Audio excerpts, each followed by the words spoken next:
Mesa Política. Una mirada feminista para avanzar en la igualdad. Muy buenos días, muy buen inicio de semana. Yo soy Lisbeth Ortiz Acevedo, yo soy jefa de información de CIMAC Noticias y esta mañana las y los estaré acompañando en esta emisión en sustitución de la periodista Lucía Lagunes Huerta. Ella es titular de este programa. Y bueno, pues vamos a hablar de temas muy interesantes, pero bueno, antes les quiero compartir el teléfono en cabina por si quieren enviarnos algún mensaje. Estamos en el 55 35 08 47 61 y también en redes sociales, en X y en Facebook, como CIMAC Noticias. Y bueno, pues les invitamos a que lo que nos escriban o que reproduzcan esta información, bueno, pues que se vaya con la etiqueta CIMAC Radio y con periodismo feminista.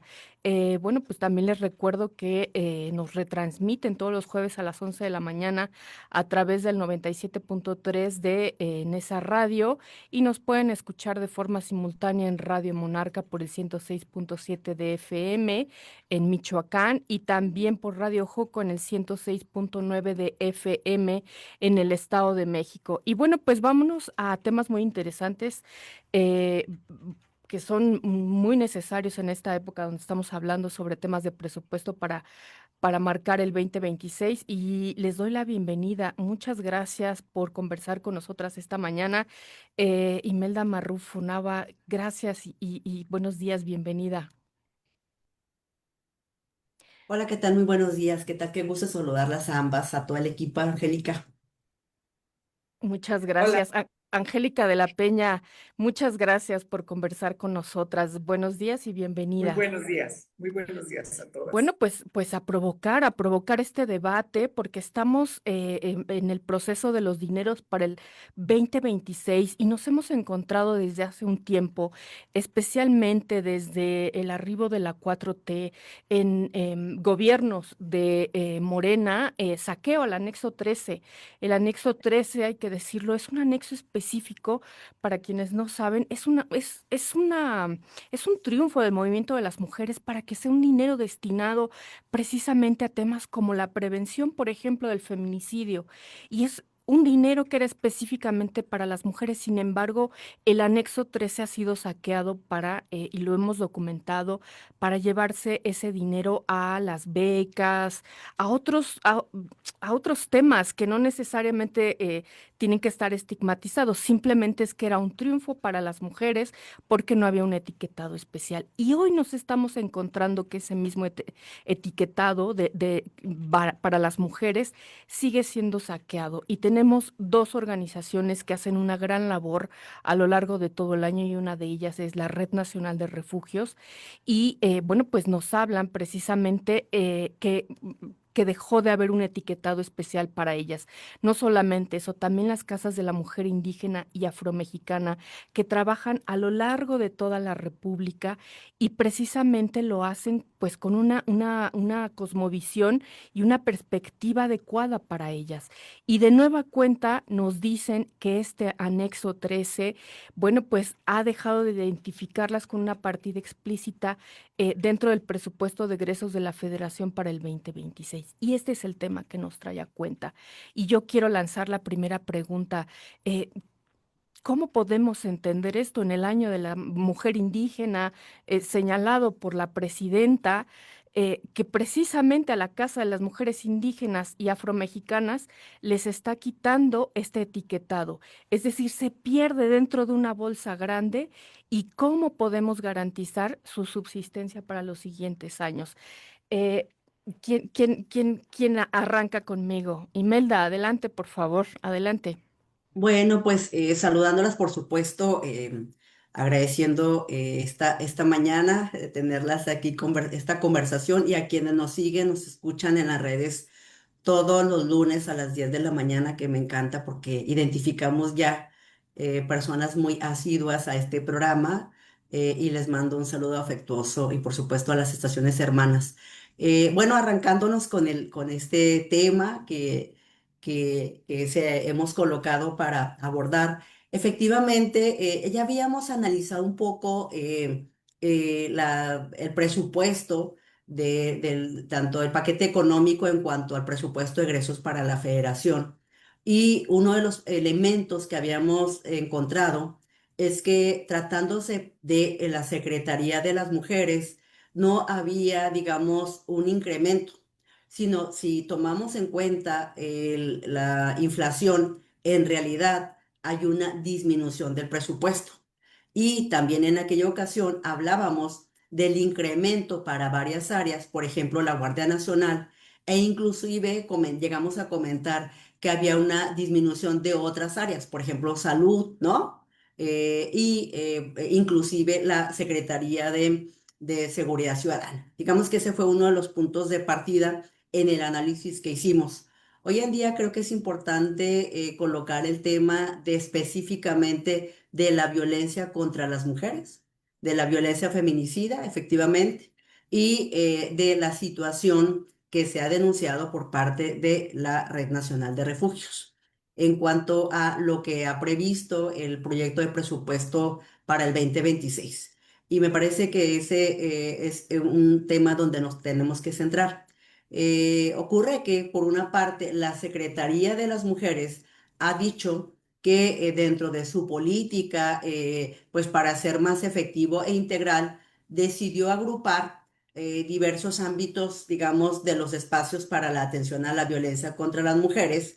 Las agrupa, esa es la versión que ya nos dan o que hemos podido, digamos, leer y conocer. Las agrupan, digamos, dentro de un paquete de servicios de atención, ¿no? Digámoslo así, y a partir de ahí es que definen el presupuesto. Lo que ocurre es que realmente esto sí, digamos, no llega a ser transparente respecto de cuál es el presupuesto destinado para los refugios para las mujeres víctimas de violencia. A mí me parecía interesante y por supuesto inclusive, debo decir, hasta necesario, escuchando meses atrás la idea de que, por supuesto, se diversificara en las políticas públicas para la atención y los cuidados. Y justamente esta mesa ha venido diciendo esto durante varios meses atrás, ¿cierto? Que lo que queremos es un presupuesto para los cuidados y para todos los espacios de cuidado. De hecho, en el marco del 18 de agosto pasado, ¿no? Recordaremos este evento importante que tuvo sede en la ciudad capital. Efectivamente, entonces entendería yo que la importancia de esta ampliación de la perspectiva, digamos, de atención y de cuidados, por ejemplo, a mujeres con otras áreas, no específicamente las que están en la parte de violencia extrema, sino además otras mujeres. Pero esto no implica, ¿verdad? No implica que se tenga que diluir o no transparentar al final de cuentas cuál es el presupuesto respecto de los fondos que se tenían el año pasado. Me explico. Al contrario, tendría que haber un aumento de presupuesto por toda la situación, al menos, decimos nosotras, al menos de la inflación, pero también reconociendo la violencia que se sigue viviendo en el país y que documentan las organizaciones diversas, por supuesto, la Red Nacional de Refugios.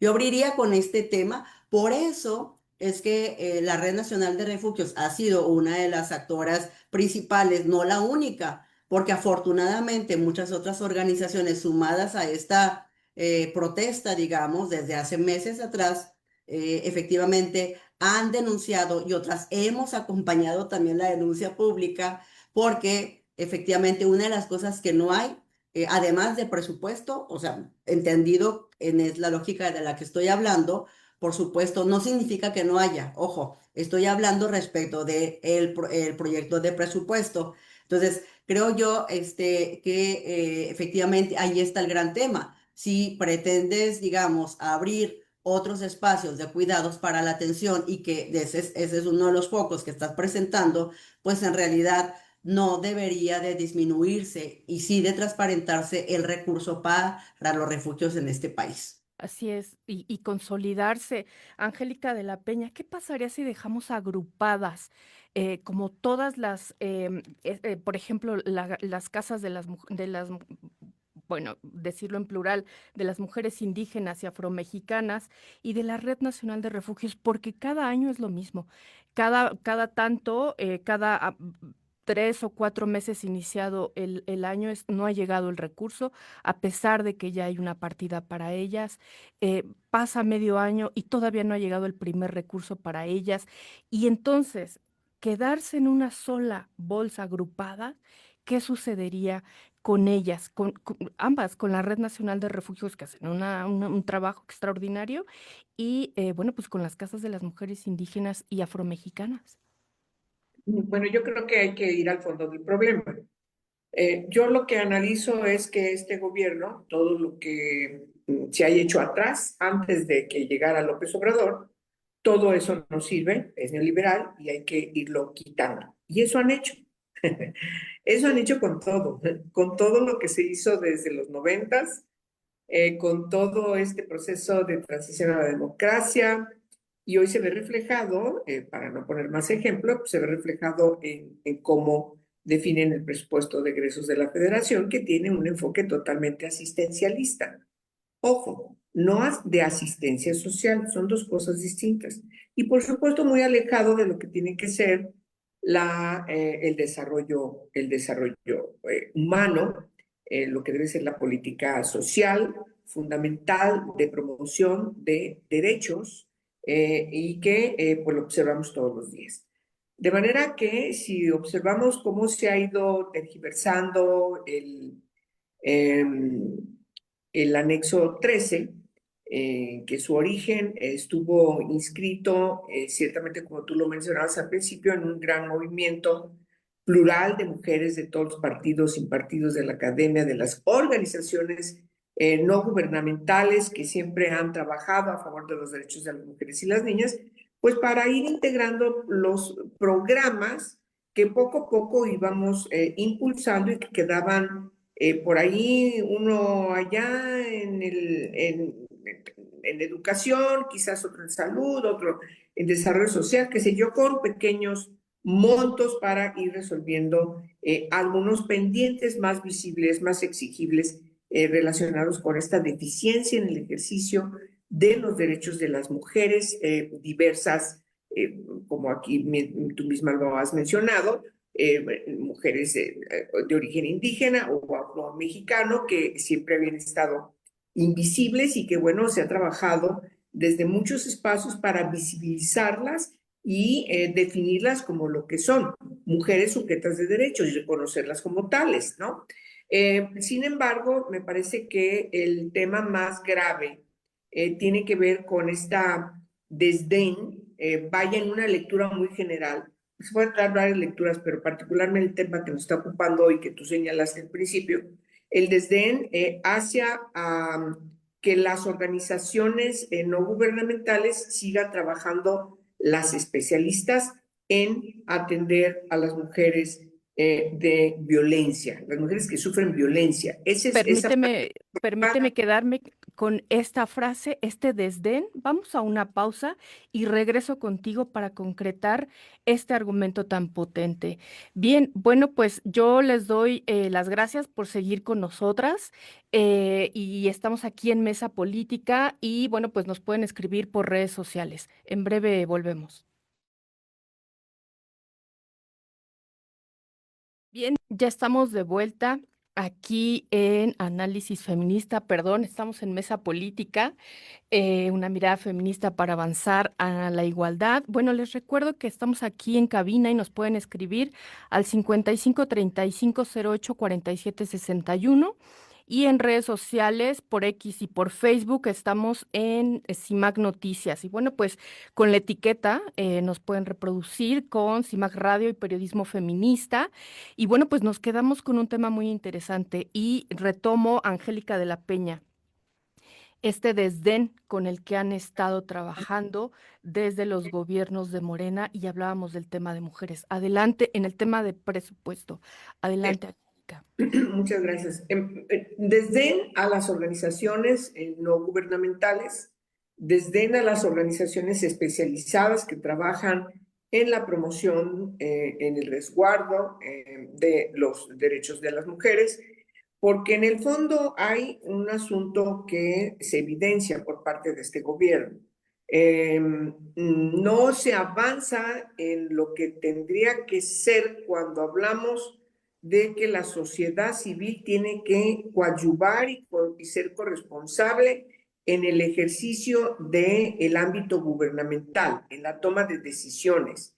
Y por supuesto, yo lamento mucho que la Red Nacional de Refugios, que agrupa a una gran cantidad de centros de atención, refugios que son organizados por diferentes organizaciones no gubernamentales, insisto, especializadas en la atención, en el resguardo de mujeres que sufren violencia y que tienen que salir a cualquier hora del día, cuando pueden, con las hijas, los hijos, a veces sin tener condiciones de llevarse ni siquiera las actas de nacimiento de cada uno de ellos, con lo que tienen puesto, a veces incluso cargando con la suegra, con la mamá. Es decir, van, ¿y a dónde van? Van a estos refugios.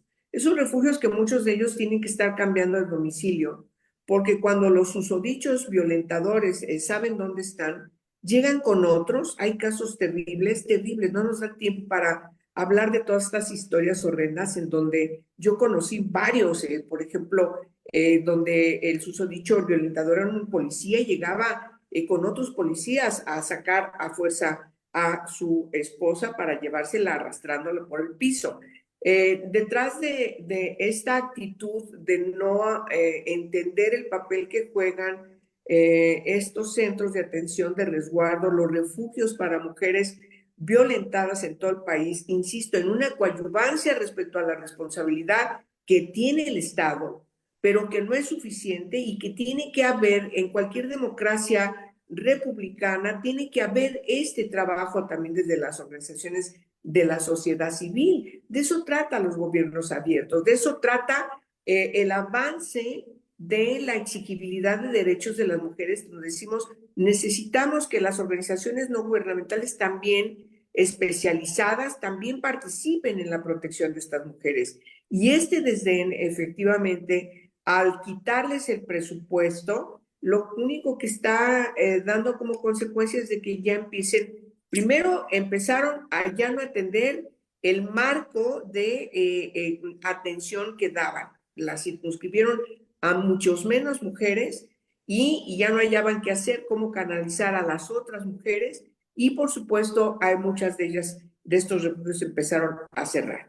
Es un problema muy grave, pareciera que no es importante, pero si estás hablando de que 2 de cada 3 mujeres en este país de entre 15 y 40 años han sufrido algún tipo de violencia, pues está, y que lo dicen, porque muchas no lo dicen, entonces estás hablando de que es un problema ancestral muy grave, un problema que tiene que atenderse y que observamos que las instancias de gobierno, empezando por la Secretaría de Mujeres, pues no puede sola. Y menos cuando su enfoque es hacer sus trabajos como un ámbito ahí aislado y no cumplir con el objetivo fundamental de lo que debe ser una secretaría en el marco de un gabinete que está dando línea y que está trabajando de manera integral, con enfoques integrales desde la gobernanza para resolver los problemas que debe tener. Es decir, ¿qué tiene que ver la Secretaría de Salud? ¿Qué tiene que ver la Secretaría de Educación? ¿Qué tiene que ver la Secretaría de Seguridad?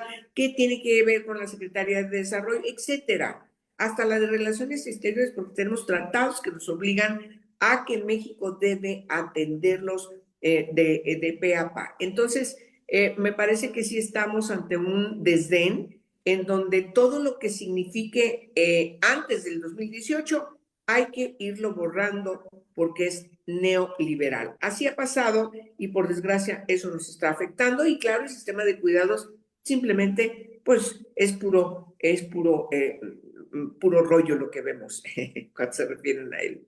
Angélica, pues qué mensaje tan complicado que se nos viene para el 2026 en el tema de prevención, por ejemplo. Como bien dices, hay mujeres que tienen que salir en la noche corriendo a resguardarse de la vida junto con sus hijos y es la Red Nacional de Refugios quien atiende esta circunstancia. Es parte de una ley también del movimiento de las mujeres. que tiene que ver con prevención y que no es punitiva y que nos permite eso, evitar que asesinen a mujeres y poder darles un acompañamiento para volver a integrarse a la sociedad después de estos actos violentos. Y hacen pues una labor extraordinaria dando atención médica, psicológica, psiquiátrica bueno, al interior de los refugios. Es impresionante saber que hay una disyuntiva entre la narrativa del gobierno por parte de Claudia Sheinbaum y la realidad. Es decir, ¿cómo llegamos todas, Imelda Marrufo, con este presupuesto? Porque fue planteado desde Sheinbaum, desde luego con su gente, con sus secretarios, pero fue planteado desde ahí. ¿Cómo podemos entender y qué mensaje nos está mandando con esta disyuntiva de decir el año de las mujeres indígenas, el 2025, y le da este golpe a la Casa de las Mujeres Indígenas metiéndolas a una bolsa y ellas dicen, pues tenemos el riesgo de desaparecer si hay una bolsa que ni siquiera nosotras podemos llegar a pugnar por cuál etiquetado, si no sabemos ni cuál etiquetado hay? Entonces ellas dicen, tenemos el riesgo de desaparición para el 2026 y ellas así lo externan. Pero bueno, te quiero preguntar, Imelda Marrufo, ¿qué mensaje nos manda Claudia Sheinbaum con esta narrativa, pues en disyuntiva totalmente entre la narrativa y los hechos? Sí, fíjate que yo escuchando a Angélica me parece pues importante esta parte de su análisis desde de una perspectiva histórica, Angélica. Y creo que eso es lo que falta y lo que no ha hecho, queridas, pues este gobierno y desde el gobierno pasado, ¿no? Y me parece a mí que yo sigo señalando, pero aunque las muestras parecieran no ir en ese sentido, que la verdad este gobierno de Claudia Sheinbaum y la Secretaría de las Mujeres con Citlali sí tiene la oportunidad, si lo quiere, digamos, de tener un diálogo profundo sobre todo el aporte que se ha hecho desde el feminismo y desde las organizaciones defensoras de derechos de las mujeres. O sea, es decir, desde antes del 2018. Me parece que esa es una de de los grandes vacíos, ¿no? De los grandes vacíos, y lo voy a decir así, presentes, aunque se escuche raro, ¿no? Pero así es, porque nos permitiría entender o que se entendiera esta perspectiva de la que ha hablado Angélica, ¿no? Yo quiero señalar, y también en esta mesa, yo escuchándolas inclusive hace cerca de un año, un poco por ahí, se ha planteado efectivamente este gran tema de cómo se fue desmantelando el presupuesto para las organizaciones de la sociedad civil. Y si ustedes recuerdan, porque más lo han publicado también en diferentes espacios en CIMAC, lo único que se dejó a la llegada de Andrés Manuel López Obrador fue el presupuesto para refugios. Recordaremos aquella famosa circular 01 emitida en un febrero, ¿no? Al año siguiente de que llegó Andrés Manuel. No sé si ustedes la recuerdan. Esa circular 01 fue la que eliminó los recursos para organizaciones de todo tipo, debo decir. Y que vimos posteriormente, Angélica, pues la desaparición del Indesol, la desaparición del Indesol y de otros más. Es decir, antes de la desaparición del Indesol fue esta circular que inclusive presupuesto ya definido y etiquetado, por ejemplo, el presupuesto de Elis Mujeres en ese tiempo eran 83, 84 millones de pesos, fue totalmente, digamos, reorientado, ¿no? Es decir, que ya era presupuesto que había sido aprobado. Entonces yo lo coloco desde ahí, ¿no? Me parece entonces, regresando un poco a este tema y a esta pregunta, pues creo que ha faltado esto, por eso yo digo que el gran vacío, ¿verdad? Tiene que ver con este diálogo profundo y con tiempo y con calma, y un diálogo es así. Y me parece que lo que no se ha tenido, ¿no? Con Citlali, aunque pareciera a veces dar visos de intención, pero no se ha concretado un proceso realmente de diálogo, de debate y de discusión para poder entender con claridad si efectivamente, como se dice Angélica, el puro rollo, ¿verdad? Porque de verdad que va a seguir siendo puro rollo o una retórica respecto del reconocimiento de las organizaciones, cuando en la práctica vemos que se desetiqueta el presupuesto para la Red Nacional de Refugios. ¿Y qué pasa ahí, Angélica? Pues que lo único que estaba etiquetado, inclusive donde cabrían organizaciones de la sociedad civil, que es este presupuesto, se elimina. Es decir, cuenta mucho el no etiquetar este presupuesto como estaba, porque Wendy Figueroa, la cito, ha dicho que efectivamente tiene riesgos importantísimos en términos de efectivamente, ¿no? El hecho de los retrasos que van a continuar, la discrecionalidad, el riesgo operativo, dice Wendy, percibido, ¿no? Y en ese sentido, la discrecionalidad misma del recurso. Entonces, creo que esto del por qué no debieron eliminar o digamos esta etiqueta del presupuesto es justamente lo que no se ha dado, digamos, en una mesa y que tomar el tiempo que debía tomar antes de tomar estas decisiones, Angélica, muy unilaterales. Y efectivamente tú has hablado pues de una crítica desde años atrás, ¿no? Efectivamente, y yo la quiero recolocar desde ahí, porque hay coincidencias en que te claro que la relevancia de la atención a la violencia feminicida, etcétera, etcétera, y lo que les hemos escuchado, pero en la manera de cómo están pensando y cómo conciben realmente en la práctica, no definen más allá del rollo, ¿no? Y de la retórica, donde efectivamente hay un valor de la sociedad civil organizada, que además, dicho sea de paso, generamos mayor recurso del recurso propio otorgado por las instituciones de gobierno, debo decir eso. Eh, qué interesante análisis han hecho las dos. Me parece fundamental. Vamos a hacer otro corte y volvemos para hablar de este golpeteo histórico que hemos tenido desde las organizaciones de la sociedad civil y dirigido a las mujeres y que hoy está ese golpeteo en el presupuesto y que las pone en entredicho para sobrevivir el 2026. Estamos de vuelta en breve y bueno, pues yo les recuerdo que estamos aquí en Mesa Política. Yo soy Lisbeth Ortiz Acevedo y que me encuentran por ahí en redes sociales como @la muy libre. Volvemos.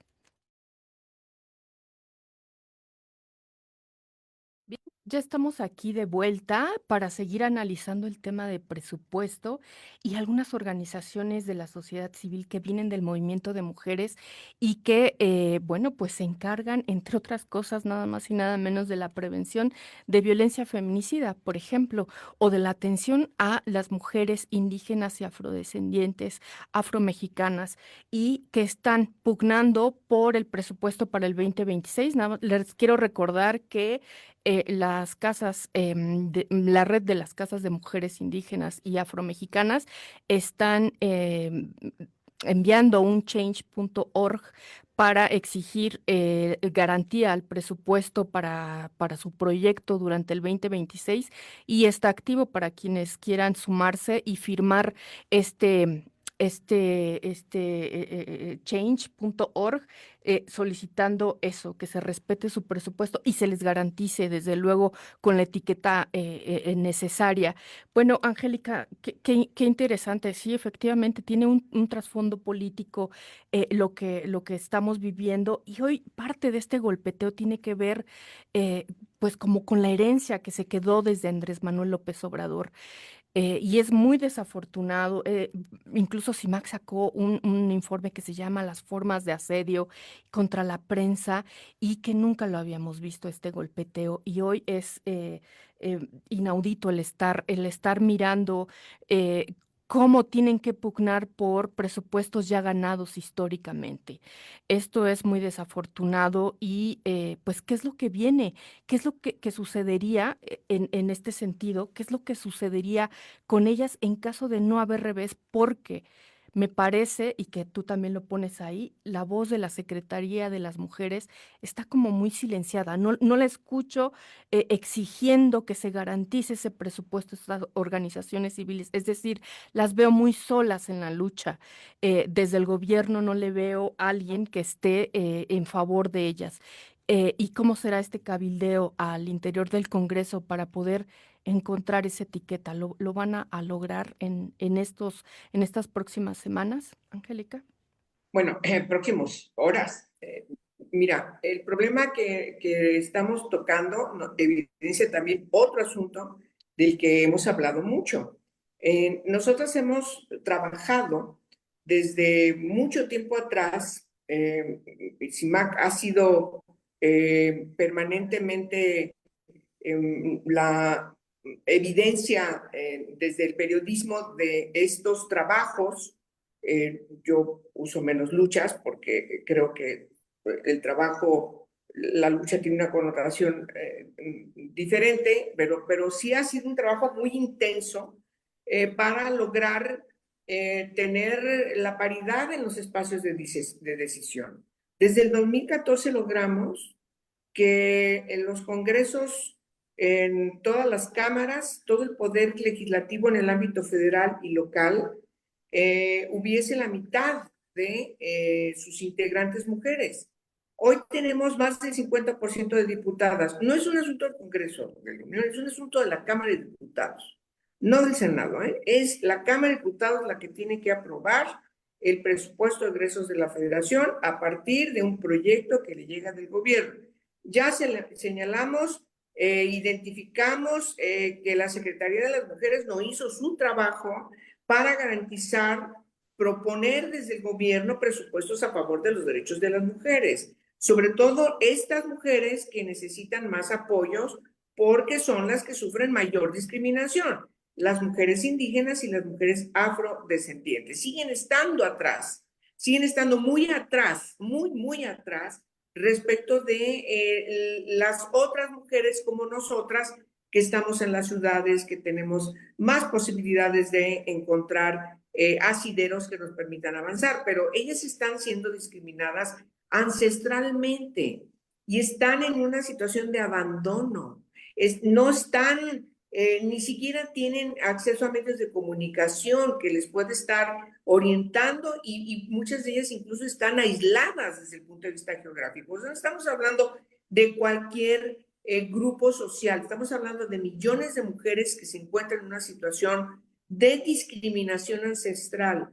La obligación del gobierno y de la Secretaría de las Mujeres es garantizar que todas esas mujeres que están abajo suban a encontrarse al nivel en la que nos encontramos, pues digamos, la mayoría de las mujeres en las ciudades. Es decir, que tengan acceso a lo más elemental, y cuando estamos hablando de violencia, pues resulta que esa violencia la padecen todos los días, todos los minutos de su vida y están totalmente aisladas y nadie ve por ellas. Por ejemplo, no hay ninguna orientación desde la educación para empezar a educar a las niñas y a los niños indígenas a que se reconozcan como pares, por poner un ejemplo de muchísimos que podemos poner y que es tarea de la Secretaría de las Mujeres. Entonces, cuando llega el presupuesto de egresos a la Cámara de Diputados y no vemos una acción empoderada de la Secretaría de las Mujeres donde se note que influye en el presupuesto, ya no digas el anexo 3, en todo el presupuesto, y que además vemos cómo se ha tergiversado el anexo 13 para hacer otra cosa, pues entonces dices, ¿qué pasa aquí? Ok, pero ¿y las diputadas? A ver, las diputadas, ¿dónde están las diputadas? Miren, queridas, el anexo 13 lo logramos yo era oposición, siempre he estado en la oposición y siempre he sido parte de una minoría. Pero ¿por qué lográbamos sacar adelante todas nuestras propuestas? Y miren que yo saqué muchas, siendo diputada federal y siendo senadora. ¿Saben por qué? Porque trabajábamos con las organizaciones feministas, las organizaciones de la sociedad civil y abríamos las puertas. En realidad, eso es abrir las puertas y conciliábamos los puntos de vista. A veces les costaba mucho trabajo, no digo que no, muchísimas veces a las diputadas de las mayorías, pues porque tienen que indisciplinarse a lo que les decían, tienes que votar por aquí. Pero miren, así logramos avanzar muchas cosas, entre ellas la constitución del anexo 13. Hay una historia antes del anexo 13, que también ahí íbamos picando y nos juntábamos. Bueno, tengo que recordar a Magdalena Chapa, que fue fenomenal siendo priista, que dijo, a ver, yo soy insurrecta y tengo que buscar cómo voy a apoyar a estas mujeres. Y a veces en la ocurrencia, queridas, a veces en la ocurrencia, 100 millones, me acuerdo muy bien de esa anécdota, 100 millones de pesos para garantizar que las niñas que se embarazan no dejen la secundaria. ¿Se fijan? O sea, ni siquiera teníamos tiempo para buscar un fundamento presupuestal de efectivamente eran suficientes 100 millones o eran más o eran menos. Porque así estábamos. ¿Cuánto para las mujeres indígenas? Y ahí íbamos y poníamos hasta que logramos todas, de todos los partidos, ponernos de acuerdo y hacer un anexo 13, antes reformar la ley de presupuesto de egresos de la federación para incluir la categoría de presupuesto de perspectiva de género, como lo dice el ECOSOC, ¿sí? Ningún sexo predominante sobre el otro, para lograr la igualdad sustantiva. Entonces, pues miren, cierro con esto, queridas. Y las diputadas con A, que son mayoría en la Cámara de Diputados, son más de 50 más uno. ¿Dónde están? ¿Qué hacen? ¿Qué cuentas nos van a rendir? Sí, efectivamente. Esta legislatura de la paridad tendría que estar cabildeando ya en favor de estas mujeres, de estas organizaciones, de estos movimientos y desde luego protegerlas desde el presupuesto, porque todo lo demás es narrativa. Eh, bueno, pues Imelda, ¿qué te parece si damos un giro enorme? Porque ha sido muy bueno escuchar a Angélica de la Peña y desde luego que vamos a estar atentas de qué es lo que suceda con estos presupuestos, sin duda, y también en el próximo año, porque a pesar de que aprueben lo que sea, siguen dilatando todo el tiempo la llegada de esos presupuestos y son las mujeres y las organizaciones civiles quienes ponen de su bolsa para poder resistir meses enteros en lo que llega de la federación. Y eso también tendríamos que estar hablando. Esa dilación también me parece parte del golpeteo que está haciendo el gobierno. Imelda Marrufo, quiero dar un cambio trascendental para que nos dé tiempo y que podamos ahondar. Fíjate que publicamos un texto desde CIMAC Noticias que se llamó Los Intocables como de la 4T. Y uno de ellos, me parece, ha sido desde el Fondo de Cultura Económica con Paco Ignacio Taibo, donde presenta en la mañanera 27 títulos que conformarán la colección 25 para el 25. Y bueno, pues de esos solamente encontró el señor pues 7 espacios para mujeres y 20 para hombres. Y nos hablaba, bueno, todas las personas escuchamos sus dichos y parece de los intocables de la 4T, sin importar qué hagan estos intocables de la 4T. Y más allá, porque no solamente quiero irme al dicho, que hoy también un dicho alejado desde la perspectiva de género te debería de costar el puesto. No solamente eso, él junto con las demás personas de su trabajo, de su política, violaron la igualdad laboral y no discriminación del mismo Fondo de Cultura Económica, más allá del puro dicho. ¿Por qué? Porque hay una igualdad sustantiva y eso lo viola. No puede ser. Bueno, en fin, es para poner el tema en la mesa. Me quedan 3 minutitos para irnos al corte, pero antes, ¿qué te parece si arrancamos contigo, Imelda? Eh, ¿Te parece de los intocables, Paco Ignacio Taibo? Porque no es la primera vez que su misoginia sale a relucir públicamente y además al lado de la presidenta en esta última ocasión. Sí, por supuesto. Bueno, de hecho, leía un artículo que Angélica escribe y publica, muy importante. Yo creo que Angélica le conoces bastante más tiempo a este personaje y efectivamente sí considero que es uno de los intocables pero además, lo último, digamos, no sé, ¿cómo lo podemos calificar? Este comentario que hizo en la mañanera pregunta expresa, es que lo que es realmente indignante es, además, Angélica Lisbeth, en el espacio principal de las mañanas, atreverse a descalificar, desacreditar, de manera así, ¿no? Patán, barbaján, ¿no? O sea, tal cual, a las mujeres escritoras, porque finalmente lo que termina haciendo es justificar su sesgo de misoginia al poder descalificar que no existen mujeres más allá del 26% de las mujeres a las que se definió, que fueron 7 mujeres en América Latina, no existen más mexicanas, pues no hay mexicanas, que sean dignas de o con capacidades o cualidades literarias para formar parte de este compendio. Entonces, ahí es donde creo que está efectivamente cómo es posible, como tú bien lo comentas, que un personaje de esta calaña, ¿ah?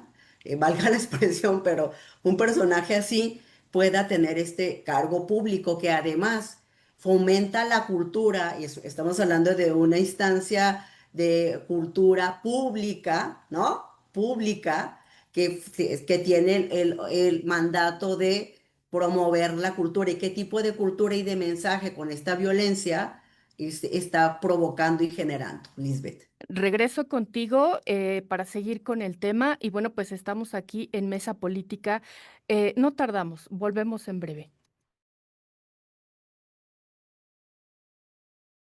Porque si partimos de la cuota, dices, bueno, si un poemario escrito por una mujer horriblemente asqueroso de malo, por el hecho de ser escrito por una mujer, no merece que se lo mandemos a una sala comunitaria en mitad de Guanajuato, porque hay que castigarlos con ese libro de poesía.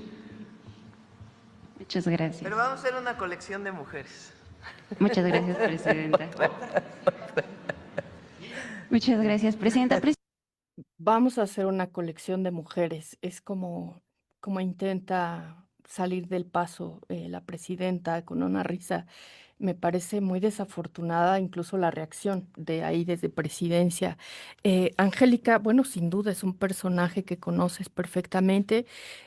Vamos a darle al tema y no solamente por la declaración, porque no va solamente de ello, que ya te tendría que costar el trabajo si tú estás dentro de funciones principales como esta, la difusión de la cultura y que fueras parte de un proyecto de nación. Desde luego que en cualquier parte del mundo democrático te debería de costar el puesto.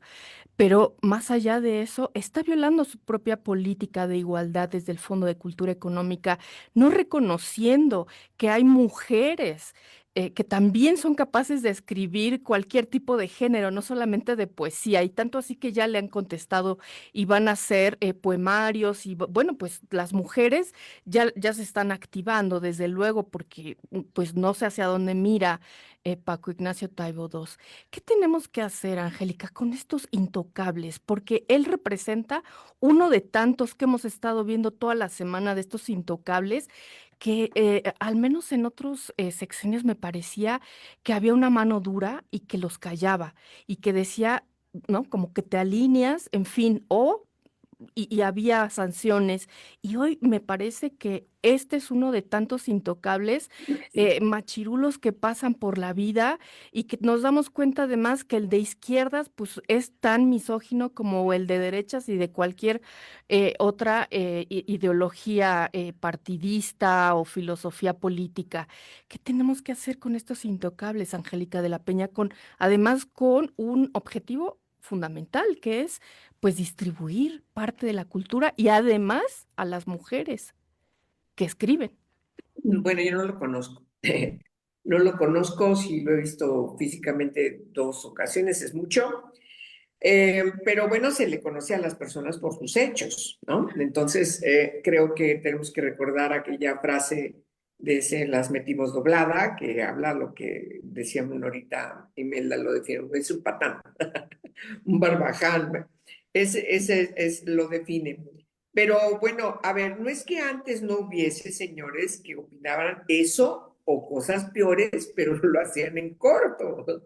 Los señores se burlaban de las mujeres y lo hacían de manera horrenda, cargada de misoginia, pero lo hacían en corto, burlándose entre ellos, seguramente por cómo vestía tal funcionaria y especulando sobre su intimidad. Siempre ha existido, digamos, ese tipo de comportamientos, pero se hacían, no eran públicos. Hoy lo vimos en Palacio Nacional, con todos los medios de comunicación, en la conferencia de la presidenta del país, que es por primera ocasión una mujer, la ocupa, y allí la señora, pues la señora presidenta yo creo que no se imaginaba que este señor iba a salir con sus vulgaridades para definir lo que ahorita acabas de poner y que lo escuchamos todas y todos. Entonces, y bueno, pues ella se sorprende y se ríe, es una risa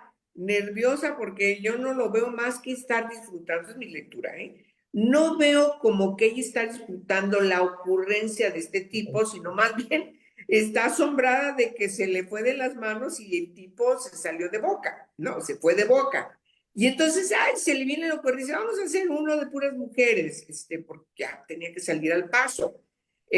Pero bueno, ese tipo de hombres efectivamente llevan a la exigibilidad de que la política tiene que pasar por un proceso de vindicación, porque por eso tiene tan mala fama, ¿no? Quienes se dedican a la política, porque lo que hacen no tiene nada que ver con lo que debe ser esta categoría que además tenemos que ponerle toda su relevancia como la alternativa a las guerras. Por favor, queridas, el día que fracase la política y ahí toda la historia de la humanidad nos lo ha reflejado, pues viene la guerra. Entonces, la política siempre tiene que estar bien puesta en la mesa para buscar los diálogos entre los diferentes, entre los contrapuestos inclusive.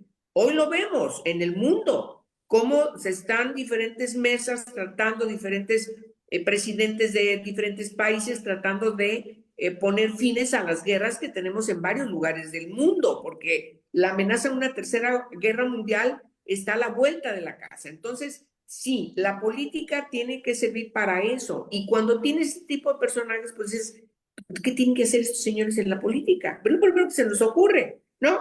Mañana hay una marcha, una manifestación frente al Fondo de Cultura Económica a las 10 de la mañana, donde van a llegar, yo por desgracia no sé si pueda llegar porque estoy en Aguascalientes, tengo que resolver muchas cosas, pero cómo me encantaría estar allí junto con todas estas escritoras, poetas, intelectuales, estas grandes mujeres que hacen lucir el castellano, que son increíblemente fabulosas cuando uno las escucha disertar, no solamente leer, van a estar ahí, se van a personar y van a hacer una denuncia pública y ojalá que este señor pudiera ser removido, pero como ustedes bien dicen el CIMAC, es intocable, ya tiene 7 años, no sé cuántos años tiene ahí, y es de los consentidos del presidente López Obrador, es consentido de Morena, es un funcionario importante Morena, y bueno, pues me parece que no hay manera de que eso se recomponga hasta que venga un cambio. Yo no sé cómo puede darse ese cambio,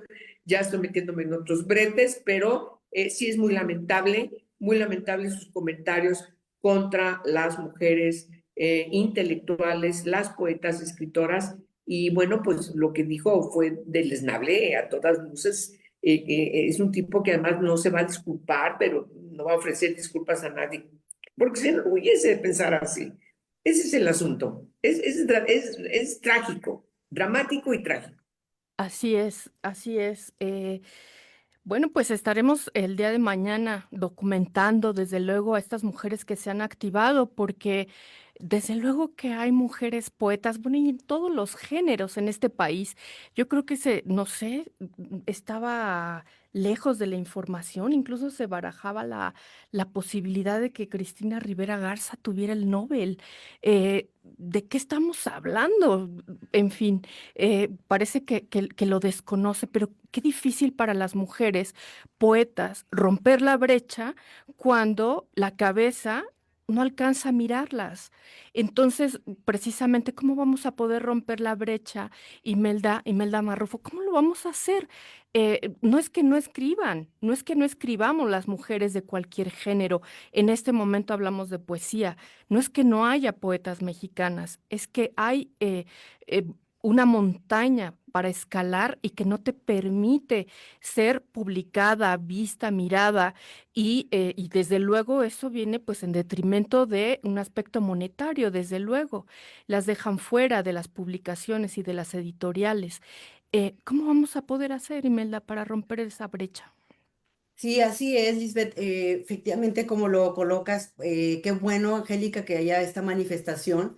Y se trata de una brecha importantísima, Lisbeth, a pesar de que de acuerdo a la encuesta que también en la nota ustedes publicaban, de la encuesta del MOLEC, plantea que a pesar de que los lectores hombres, digamos, cada vez son menos, las mujeres, digamos, leen igual, ¿no?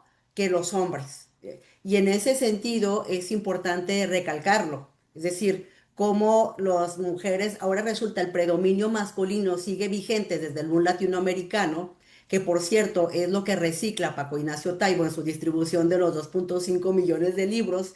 Es decir, esa época de la literatura, Lisbeck, más misógina, machista, ¿no? Que dejó afuera, excluidas a las mujeres porque las consideró que se tenían que dedicar a las amas de casa. Yo solamente quiero dar un dato. En los últimos 40 años, digamos, los premios a la literatura más importante que se pueden reconocer en México, como Javier Villorrutia, los de Limba y otros más, digamos, cuatro que yo destacaría, Bellas Artes, digamos, solamente el 25% de las mujeres han sido reconocidas con premios, ¿no?